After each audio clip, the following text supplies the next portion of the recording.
Alright, let's get into our first topic then. And should benefits increase in the same way as pensions? Do get your calls on this one in now.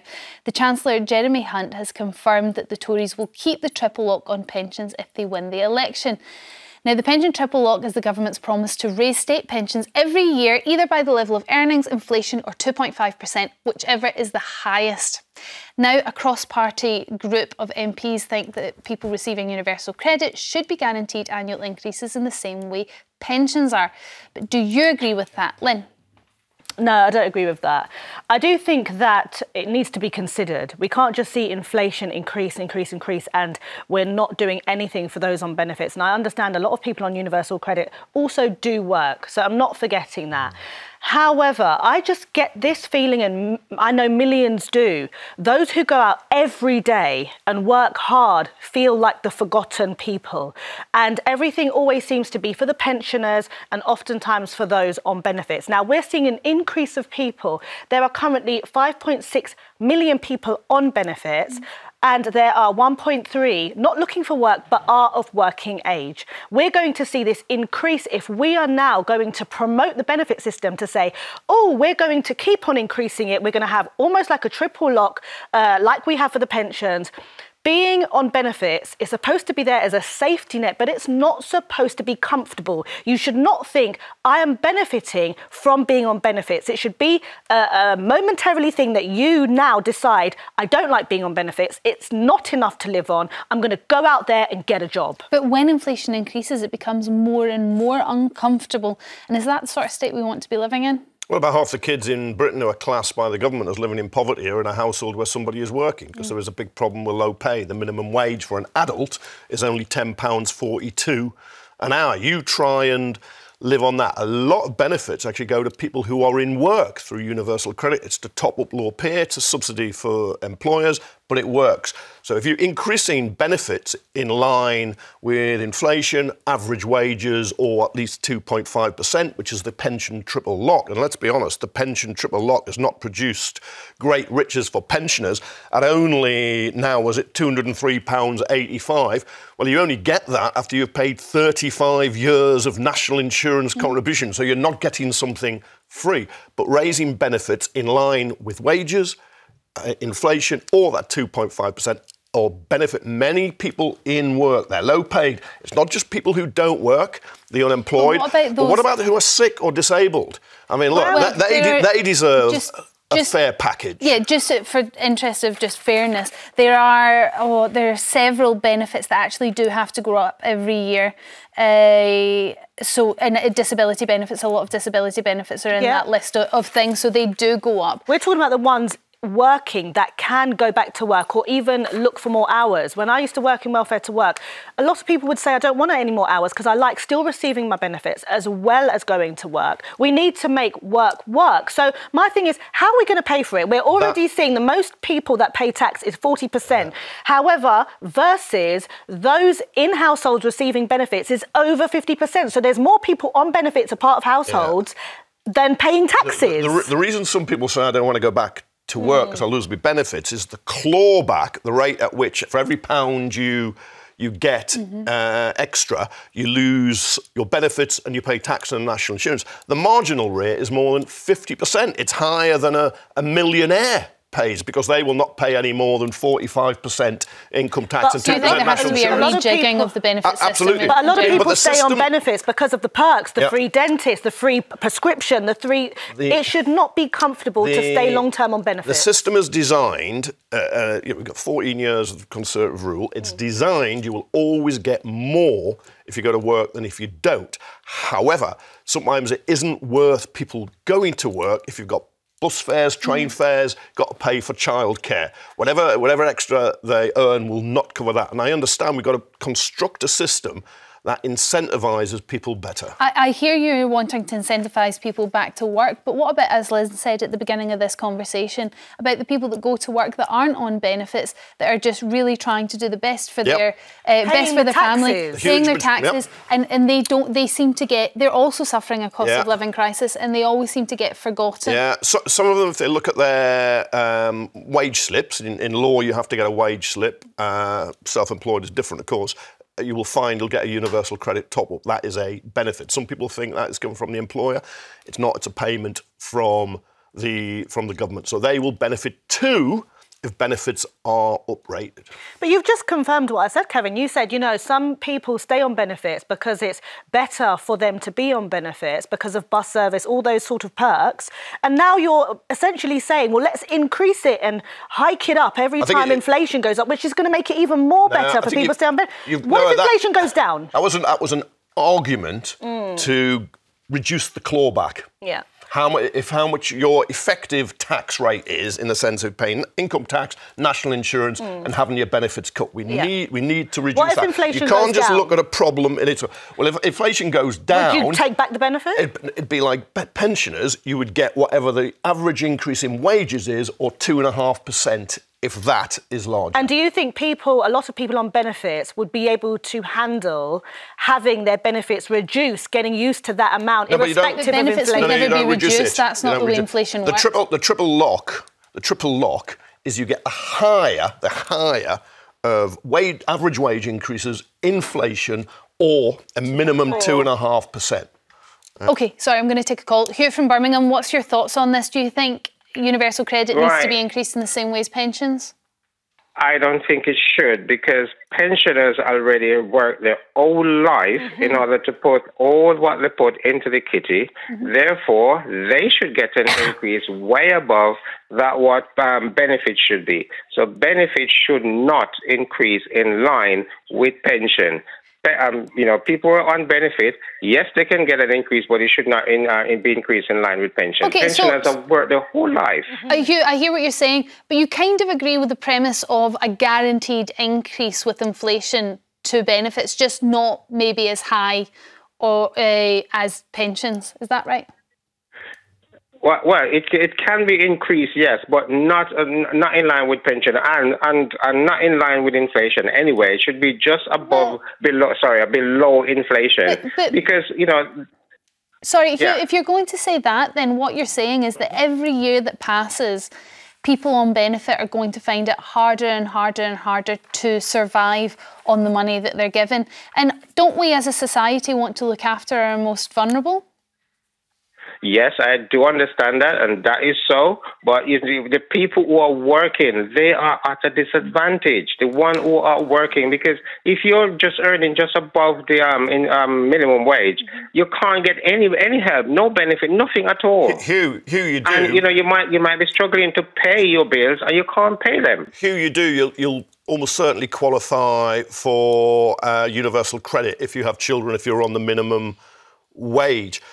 But what would you do about the disabled and the sick? Are you just going to let them? Are you just going to leave them to suffer? It does increase. No, you can't include the disabled need, because they can't do certain things, so you can't include them in that. So would you allow? So Hugh, what they need to get. So Hugh, would you let their benefit, or would you like to see their benefits go up like pensions with that triple lock? Oh, sure. Disabled, yes. People are disabled. Their benefits should go up like pension. Yes, they should. So just to confirm, there are 9 benefits which the Department of Work and Pensions are legally required to increase in line with inflation each April. I won't list them all, but disability living allowance, attendance allowance, incapacity benefits, severe disablement allowance, industrial injury benefits. All of these sorts of things do have to increase. But not if you're working. If you're able to work, like you said, if you're able to work and you are just proved to be on benefits for over 6 months, a year to 5 years,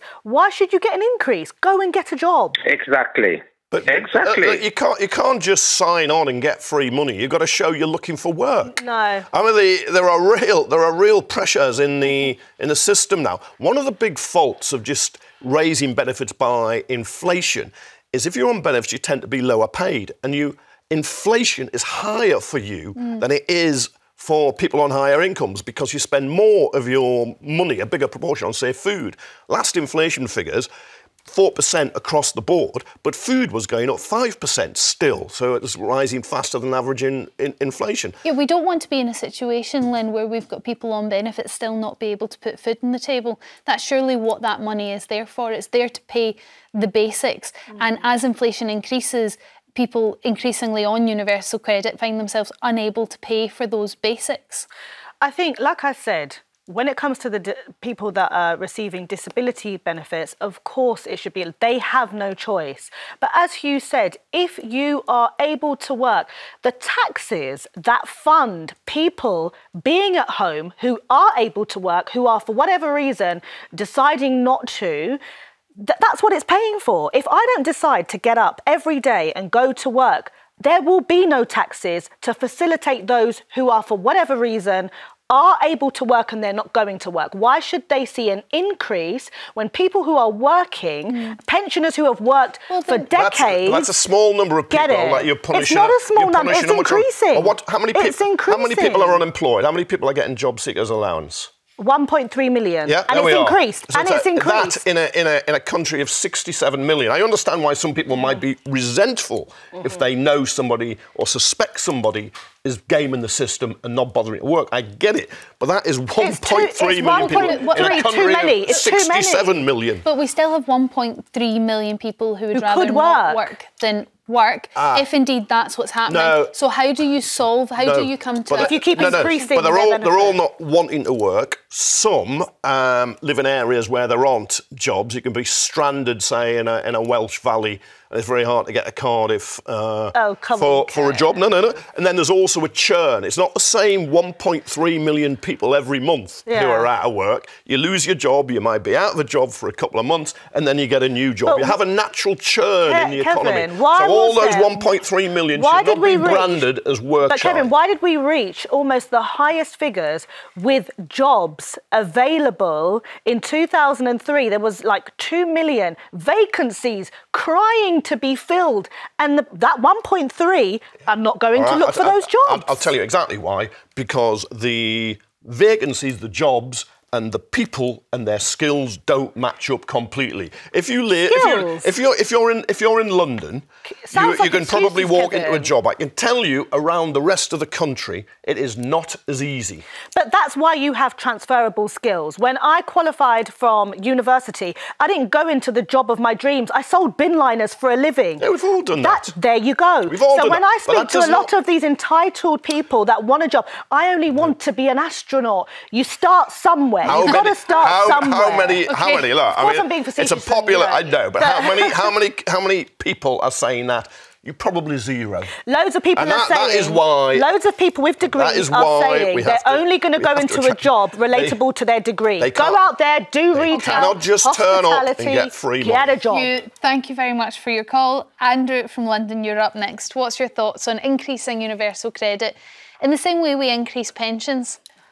Well, I don't think we should, because I think that the whole idea of benefits now has been lost on the basis of that it should be a fallback, it should be a safety net in order to be able to get yourself back up on your feet and then get back into work. And I think a lot of people realise that a lot of people make this a lifestyle choice, which is wrong.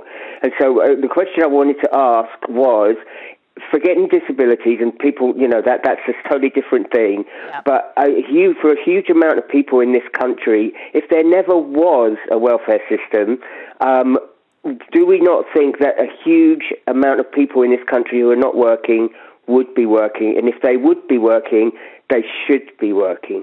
Kevin.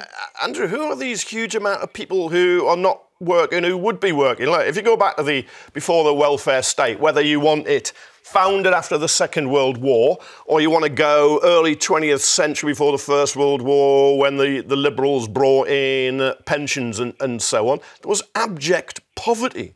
Do you want to return to those days when there was no welfare state? Where people would actually die of hunger, and that producing all sorts of squalor and diseases, and then that impacts their children? Do you really want to go back to that, Andrew? Well, let me answer that question. The examples that I've had in my life I know someone or knew someone that had his own business but kept it offline and basically walked dogs for a living, earning a small fortune, including for someone famous off the telly, but claimed benefits. Had a friend who decided that they get together when one of them had an interview whether or not they still need to be on benefits, and got together. All what was said, what was the best thing to say, what do you want to do? One of them moved to Birmingham because it was better to be on benefits in Birmingham than it was in London. It was a lifestyle choice. Absolutely and completely. If it is as you've told it, that was benefit fraud and tax evasion. 2 criminal offences. That's in the system now. I wouldn't defend that. We're talking about building a welfare state that supports people. Yep, and get them into work. If you can work, you work. But if you can't work for whatever reason, whether it's temporary or you're disabled or you're ill, then you should be supported. And you should be supported better than you are now. We're not counting disabled, but do you not think that there should be a limited amount of time that a person should be on benefits before don't take them off, but you make it more difficult over time? It is now, Andrew, because job seekers' allowance is means tested. There's a higher, you get better access benefits when you've paid your national insurance than if you haven't. And if you make yourself unintentionally unemployed, you just say, right, I can't be bothered anymore. You chuck in your job. You can't just turn up and get free money. It does not work like that. There's lots of myths around this system, and we've got to tackle them. It does feel a little bit like the country is split in two. There is one group of people that think the benefit system is far too generous. It's very easy to access. And then there's another group of people that say that, it's tremendously hard to get access to the things that we really need. And maybe that's because the system isn't quite working the way it should. Andrew, thank you very much for your call. Becca from the West Midlands, you're up next. Do you think this sounds like a good idea? Well, at the end of the day, all I'm going to say, Storm, is I've got a disabled child. And if I put him into the system, he's going to cost the system $60,000 a year to look after. Where I keep him at home, I get £76.75 a week to look after him. I can do that in a 2-hour shift. So I want to work. So you're on carer's allowance, is that right, Becca? Yeah. You're on carer's allowance. Well, that is one of the benefits that is guaranteed to increase with inflation. So you're sort of safe. It only goes. It goes up by a couple of pounds. It's not enough again to live on. Do you know what I mean? The same as a single. Becca, you've hit on something. Universal credit. You've hit on something. Even if you were going up the triple lot, like a pension, average wages, inflation, or 2.5%, you've started so low. It's not going to really improve your life. Carers' allowance is a disgrace, that level is at, because you're basically a full-time carer. For, as you say, 76, 77 quid? But then wouldn't you say, Becca, what if we really crack down on those who could go to work? We would be able to free up some of that money from the Department of Work and Pensions and give you possibly people like you who really do need to see an increase, more money. Do you not think we need to crack down on those who could work? Yeah. I'm not being funny. Yeah, those that genuinely don't want to go to work, take them off, whatever. I'm totally in agreement. But what I'm sick and tired of hearing is everybody that's under UC doesn't want to work, doesn't want to do this, or we got the cost of living payment. I sat on my arse. I chose to have that payment. Yeah, I didn't. I hear what you're saying, and actually you are saving the government a huge amount of money by doing what you were doing. But as I said, your benefit isn't the one that we're talking about. But I wonder, would you be included in the number of economically inactive individuals? Because you hear the government talk about them quite a lot as a group. And I know people get really upset about that because there's many carers on there, and I don't know whether they're all registered. Well, technically, yes, Dawn, because come in a couple of months' time, my son turns 18. So technically, he'll be responsible for his own income, and I have to go to court to ask for that, because he's not got compass mentis to do that. So from that point, I am a single UC claimant. I don't get that. So we fall then back into another bracket that I don't want to be employed because he gets his own benefit. That's how complex the whole system is. It doesn't look after the vulnerable, and do you know what I mean? You fall into a really dangerous net. I totally hear where you're coming from, Becca, but I think just hearing you, I mean, it's horrible to hear somebody that really needs the help and just wants things to be easy. It becomes so complicated, but I wonder whether they've put these complexities in place to stop people gaming the system. And so it's a sort of catch-22 situation. The easier you make it, the more people game the system, the more complicated you make it, the harder it is for people like you who really need it. Yeah, definitely. I think the system has been mugged off, and do you know what I mean? Too many people have abused it, and it does make it harder then for the genuine people that do need it. I just wonder what. But at the same time, that's not going to help me at this present. Do you know what I mean? Going forward. Becca, thank you so much for your call and telling us your story. I just wonder what the solution to that is. We are making benefits more and more complicated to get hold of and harder to get hold of. But that just means that people that really need it find it more and more complicated and can't access it. The whole point it shouldn't be treating it like it's a blanket, and everyone should be people like Becca should be treated differently. To say, for example, you know, someone who's 20 to 24, not in work, hasn't attempted to look really and is still on benefits for a couple of years. Is it hard to distinguish sometimes the difference between somebody that's gaming and somebody that really? Yeah, but look, I don't know. you got to if you're unemployed, you got to show you're looking for a job.